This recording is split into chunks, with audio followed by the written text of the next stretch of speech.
Dunia memang sangat adil. Ada baik, ada buruk, ada malaikat, ada juga setan.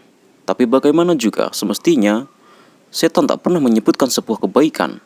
Sama halnya juga prestasi besar Jokowi yang tak pernah disebutkan oleh oposisi. Berikut adalah 20 prestasi besar Jokowi yang tak pernah disebutkan oposisi.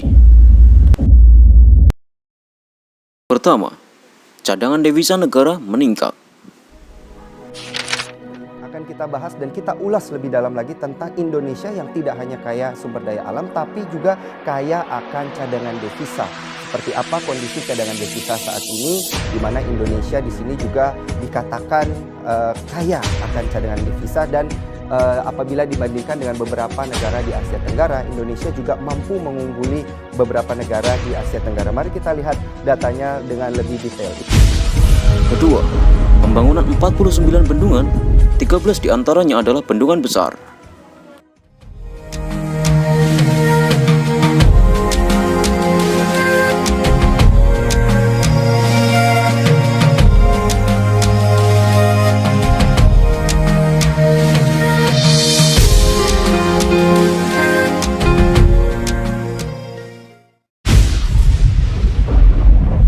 Ketiga, pembangunan sawah jutaan hektar.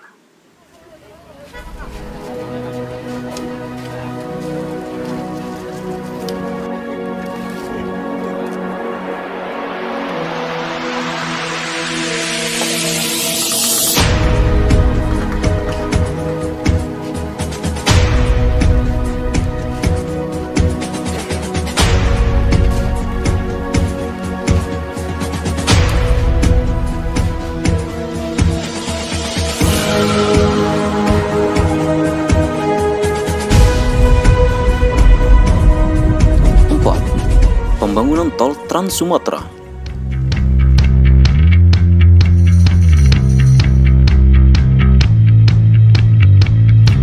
PT Hutama Karya sebagai penanggung jawab pembangunan jalan tol Trans Sumatera memberikan laporan progres bulan September 2020. Namun demikian, progres yang dilaporkan adalah proyek yang sudah dimulai pengerjaan lapangannya. Sedangkan untuk ruas yang masih dalam tahap perencanaan belum dilaporkan. Berikut adalah kemajuan pembangunan jalan tol Trans Sumatera di bulan September 2020. 5. Pengeboran raksasa untuk jalur MRT di Jakarta. Ini adalah pekerjaan pertama, ya, tunnel boring mesin untuk pekerjaan infrastruktur transportasi. Teknologi pressure balance yang digunakan oleh TBM kita itu adalah teknologi yang sangat mutakhir, salah satu yang paling mutakhir yang digunakan di dunia saat ini, dan kita gunakan itu di proyek MRT Jakarta saat ini.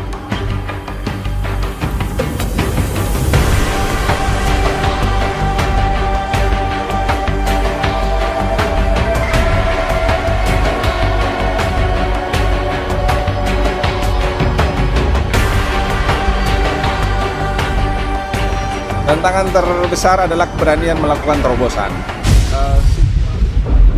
6.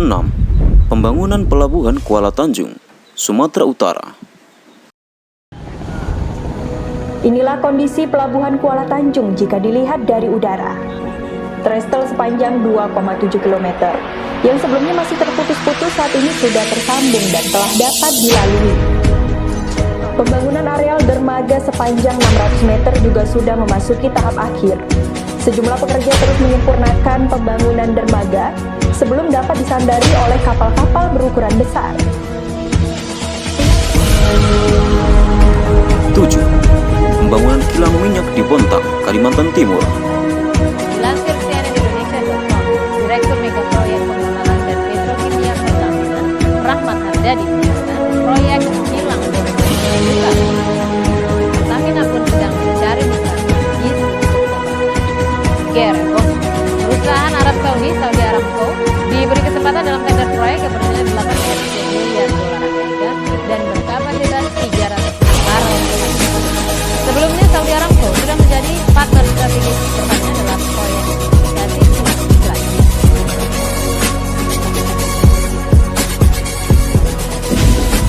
8. investor masuk mencapai 57 triliun, 90% lebih tinggi dari era bahwa SBY. fokus investor dalam rangka menginvestasikan bisnisnya di Indonesia tidak lagi Jawa dijadikan sebagai satu-satunya alternatif. Dan ini terjadi akibat karena infrastruktur di luar Jawa itu sudah semakin membaik, sekalipun tidak sebaik Jawa. Nah, apa ukurannya? Bahwa investasi infrastruktur yang dilakukan oleh pemerintah selama ini, hasilnya ya seperti kita lihat sekarang, bahwa memang investor sudah mulai masuk ke sana. Yang kedua juga, arahan Bapak Presiden setiap investasi yang masuk harus berorientasi pada cipta lapangan kerja. Maka PKPM lewat fasilitasi investasi yang ada pada tahun 2019 mampu menciptakan lapangan pekerjaan atas dasar investasi kurang lebih sekitar 1.035.000. 1.033.000. Angka ini saya pikir angka yang cukup luar biasa yang harus kita syukuri bersama. 9. Peresmian KEK di Tanjung Lesung, Pandeglang, Banten.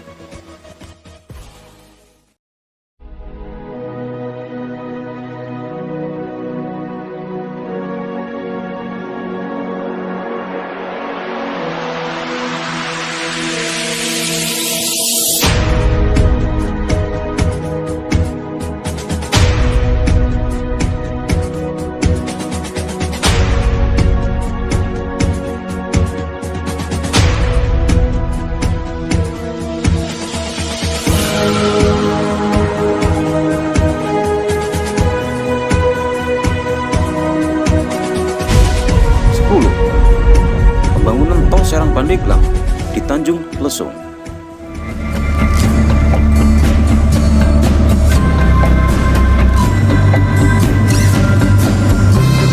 Kehadiran tol Serang Panimbang yang sekaligus akan mendukung pengembangan ekonomi wilayah Banten Tengah dan Banten Selatan dengan Banten Utara ditargetkan selesai konstruksinya keseluruhan pada tahun 2023 mendatang.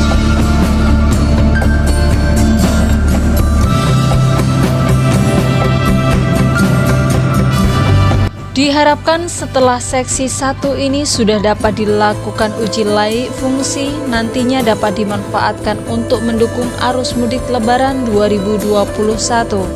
Jalan tol Serang Panimbang akan tersambung dengan tol Jakarta Merak dengan melintasi 3 kabupaten, yakni Kabupaten Serang, Lebak, dan Pandeglang. 11. Pendirian pabrik semen di Papua.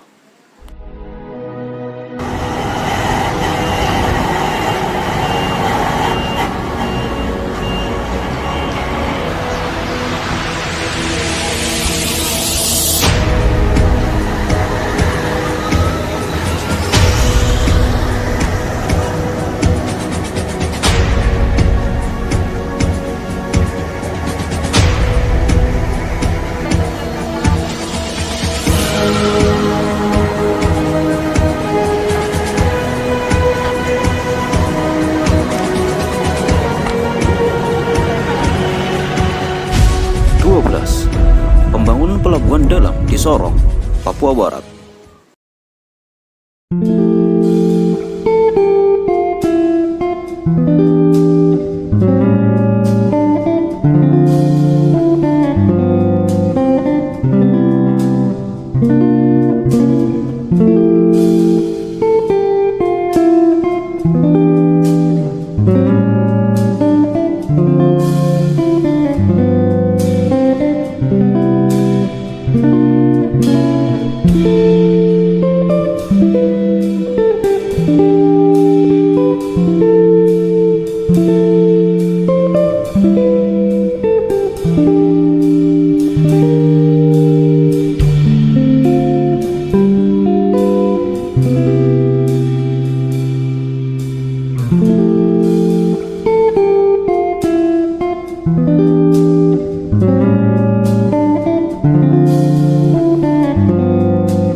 13. Penguatan KPK dengan pansel calon komisioner. Banyak tanggung jawab yang akan dipikul ya oleh Tantangan pimpinan juga. KPK. Betul sekali, dan ini ada rentetan kekalahan KPK atas penetapan tersangka dalam pemberantasan korupsi yang menjadi pekerjaan rumah panitia seleksi. Pansel KPK harus bisa mendapatkan pimpinan dengan kualifikasi yang bisa memimpin KPK dengan lebih hati-hati, cepat, dan tepat dalam upaya pemberantasan korupsi. Tugas 9 perempuan pencari calon pimpinan KPK ini berat. Mereka harus teliti mendapatkan orang-orang yang sama bagusnya dan tepat untuk dipilih Presiden dan Dewan Perwakilan Rakyat menjadi pimpinan KPK. Teliti dan sulit dibantah. Dan menetapkan tersangka adalah pimpinan KPK ideal, dan ini menjadi sorotan masyarakat terhadap KPK. Hingga hari ini sudah 3 kali penetapan status tersangka oleh KPK yang tidak sah oleh hakim pra-peradilan. 14. Investasi 5 miliar dolar untuk Indonesia. Ya, kunjungan Presiden Joko Widodo ke Korea Selatan berbuah investasi yang menjanjikan. Setelah berkunjung ke pabrik Hyundai Motor Company, Hyundai akan melakukan investasi di Indonesia dengan membangun pabrik dengan investasi yang mencapai 1,5 miliar dolar atau sekitar 21 triliun rupiah. Presiden Joko Widodo menyaksikan penandatanganan nota kesepahaman atau MOU antara Kepala Badan Koordinasi Penanaman Modal Bahlil Lahadalia dengan pihak Hyundai Motor Company. Investasi 1,5 miliar dolar akan dimulai dengan investasi tahap pertama sebesar 700 juta dolar Amerika.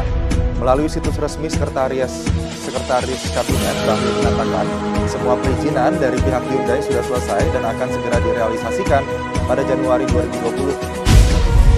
15. Pembangunan bendungan besar di Kewuroto, Aceh.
16. Pembangunan Bendungan Paya Seunara, Sabang, Aceh Utara.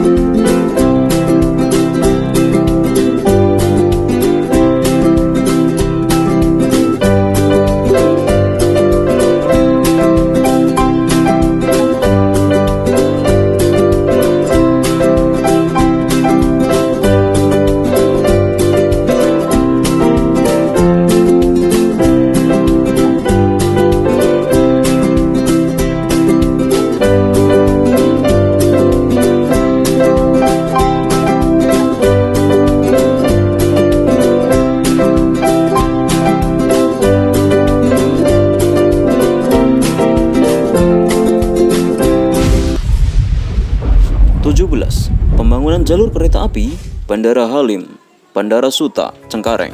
Dalam rangka peningkatan pelayanan moda transportasi untuk melayani angkutan ke Bandar Udara Soekarno-Hatta, PT Kereta Api Indonesia Persero atau PT KAI bertanggung jawab penuh atas pembangunan jalur kereta bandara. Hal itu berdasar pada Perpres nomor 83 tahun 2011 yang mengamanatkan KAI membangun sarana prasarana kereta dari kawasan Manggarai hingga Bandara Internasional Soekarno-Hatta. Proyek ini dimulai dari era kepemimpinan Dirut PT KAI Ignatius Jonan dan dilanjutkan oleh Dirut PT KAI Edi Sukmoro untuk mengembangkan infrastruktur kereta api. Pembangunan ini merupakan wujud sinergi BUMN dan di bawah pembinaan Kementerian Perhubungan dan Kementerian BUMN. 18. Pembangunan jalur kereta api dan lainnya. Pemerintah terus berkomitmen menyediakan infrastruktur yang kuat untuk percepatan pemerataan pembangunan sesuai dengan RPJMN 2015-2019 sehingga diharapkan dapat mendorong pertumbuhan ekonomi terutama di daerah luar Jawa. Melalui Direktorat Jenderal Perkeretaapian Kementerian Perhubungan, pemerintah membangun jalur kereta api Makassar-Parepare yang dimulai pada tahun 2015.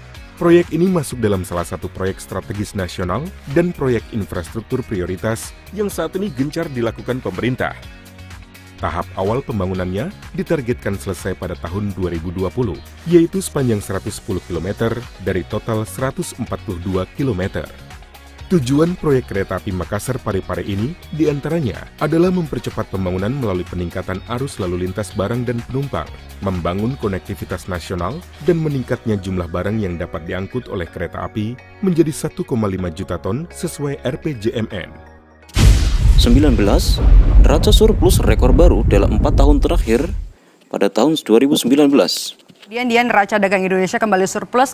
Apa hasil riset Anda dan juga bagaimana analisis bisnisnya, Dian?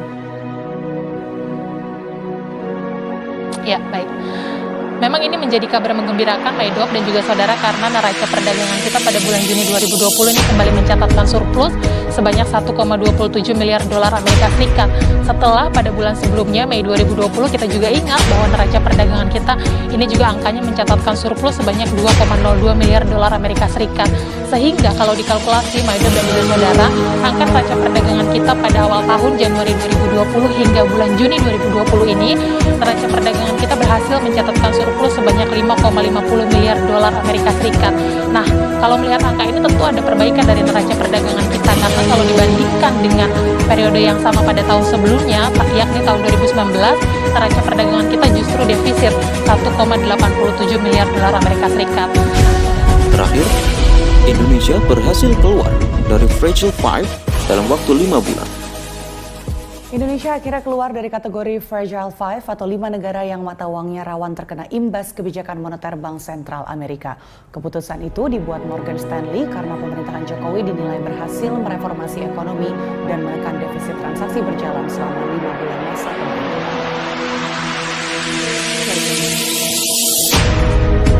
Fragile Five dikenal mulai Agustus 2013 ketika The Fed mengumumkan akan menurunkan